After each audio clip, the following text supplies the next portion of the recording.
Everyone's been waiting a very long time and at first thought we would not get to find out what happened with Chloe and Lucifer after she saw his real face. So what can you tell us at the moment? Where is Chloe? What's she thinking? And will she accept him as the devil now that she knows who he is?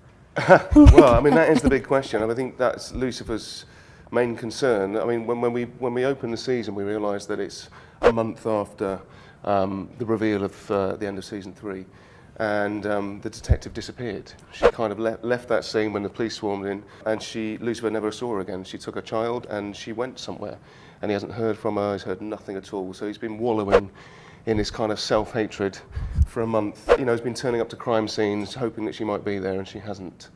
And just as he's starting to think that she may never come back, she comes back, and she comes back claiming that she's processed this entire ordeal and that she is. She just wants to get on and work again. And Lucifer thinks, surely that can't be all it is. But I think Lucifer, being Lucifer, is quite happy to accept that may be all it is. He's nothing of someone who doesn't like a quick fix. Then it turns out that in that month that Chloe spent away, she didn't just go on holiday.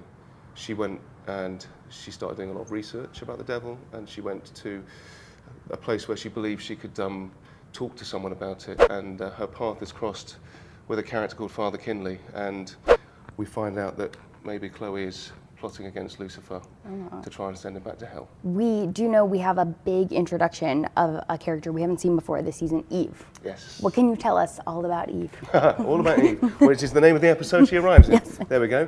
Well, she's played by Inbar Levy, who is fantastic.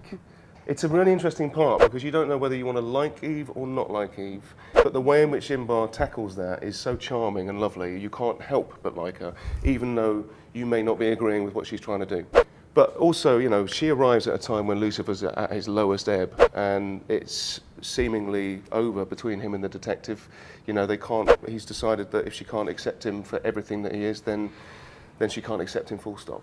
And at that lowest point for him, the first person that Lucifer ever had arrives on his doorstep, and she claims that she can accept him for everything he is.